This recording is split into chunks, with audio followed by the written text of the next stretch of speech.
I'm Debbie Clapper, also known as Gneural. I create abstract geometric art for all sorts of situations. The thing that makes my art special is that I create it all freehand. So I don't use rulers, I don't measure, no compasses, no masking tape when I'm drawing or painting. With all my original artwork, I do it just totally freehand. I'll take my art, turn it into different products and things like that. The main inspiration for just getting me going with this particular style of art has been architecture, patterns, graffiti art, and optical illusion art. I think from graffiti art, I really love bold colors. I love the immediacy of the artwork. When somebody's out there making art on the fly in the world, they have to know what they're doing. They have to have it in their head and be able to execute quickly. I think that's where the idea to get the ideas from my head to my hand to the paper with as little in between as possible came from that. That's where I started to develop and hone the skill of drawing freehand, no rulers, etc.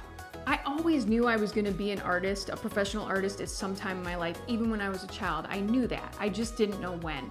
I actually went to school and studied graphic design, so I'm traditionally trained graphic designer. I'm a self-trained artist. While I was working on projects over the years of running that design career, I would also get projects where I was doing my art. I started to see that people wanted to hire me specifically for my style and to bring me on to do unique projects for their brands and companies. I've been professionally selling and creating my art since about 2001.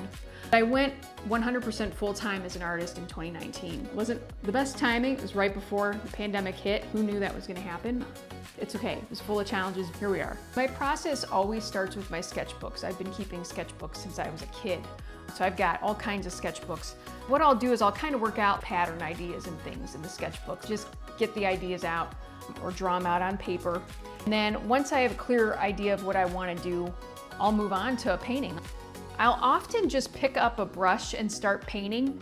These are all works in process right now that I have going on. I always have multiple things in process. I have even more going on in other cabinets and that. This is what you can see right now. I've been working on this painting for a little bit. I'll just come and I'll start painting. I'll paint out where you can see these thicker lines. I'll start painting out those areas to kind of set a base, a foundation for it. I knew I wanted to do this, I call it the moire pattern. It's that vibrating optical illusion pattern I've really been loving lately. I'll start putting in lines for that. Some of these are filled in, some of them are not yet. I'm starting to kind of fill them in like this checkerboard pattern. I like to get the ideas from my brain to the hand to the paper with as little in between as possible. I really just try to get the ideas out in the sketchbooks. I'll browse through old ones sometimes if I want new ideas to refresh old ones. Then I'll go straight to the canvas or I'll go straight to my piece of paper or whatever surface I'm working on. Being an artist has a lot of challenges. One of the biggest challenges I've ever had was when I actually moved back here to Ohio in 2020. It was during the pandemic. My mom had gotten sick with cancer. I moved from Denver, Colorado, Boulder, Colorado, to here, to Cleveland. It was like starting over in a way. My whole career, my art career and everything had been built and established in the Denver and Boulder area. Moving here during a pandemic when nothing was open, nobody could get together to meet or talk or even just doodle or draw together, it was really challenging. For a few years, it took me a while to get built up here, to kind of build a network, to find people. Not even kidding, the best thing that's happened was getting a spot here at the Screw Factory. It's where I've been able to find a lot of my people, the people where my art resonates with them. They get it. Pushing through and just persevering. I think that's like with anything, with any occupation in that, with the arts, just to keep going day to day, continuing to make my art, continuing to get out there and connect, really helped to help me get through. Being here at the Screw Factory has definitely been just a wonderful thing to happen. My art is pretty unique in terms of it's not for everybody. A lot of hard edges, a lot of optical illusions and sharp edges and shapes and swirls and things.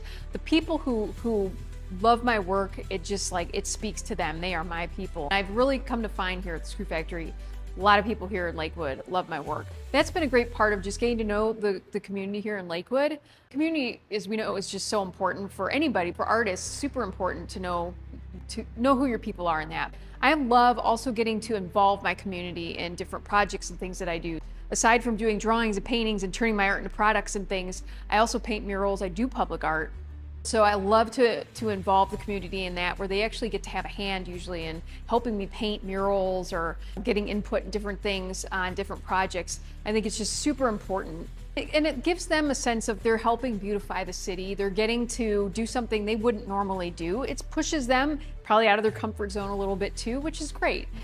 Anytime I've done a project where I've involved community and people to come help, it's just been amazing to see how it's touched them. It builds relationship, it builds the love of arts and community and fellowshipping together. I love it. I think community is just a huge part of what I do as an artist. Always trying to think of new ways to involve people in what I'm doing. For anybody who is new to art or possibly wanting to make a career change, follow their passion and do something more creative, that's wonderful. Do that. Don't get so caught up in losing the passion, the fun, exploration of this new thing and turning it into something that you need to make a living doing. Because once you start selling your art or your craft or whatever you're doing, your music, your dance, it does turn into a business. I'm all for people following their passion and doing their work and doing what they love and making a living at it. It can sometimes though be hard to separate business from the art, or to not put the two together too. You have to have a business mind a little bit going in. I didn't for many years. I wasted a lot of time early in my career trying to figure things out because I didn't want to be a salesperson. I didn't want to have to market. Those are things that they just come with it. If you're looking to do it to make your living. If not, and you just want to pursue passionate or whatever that you're looking into doing, do it, go for it, enjoy it. And if you're able to sell it or make money doing it, that's great. No matter what, I would always say just keep the focus on enjoying what you're doing, see where it goes. Just know that if you want to make a living, you have to you got to put on your sales hat, you got to put on your marketing pants. It's not always fun, but it's worth it. You get to learn new skills doing that too. What I envision in the next 5 years, it's so hard to do that. I do like to dream and plan and all that kind of thing. I'm envisioning just getting my art out more in terms of public art. It's really important to me for the community to have art that's accessible. Public art to me is one of those ways that anybody and everybody can experience public art. There's public art for everyone.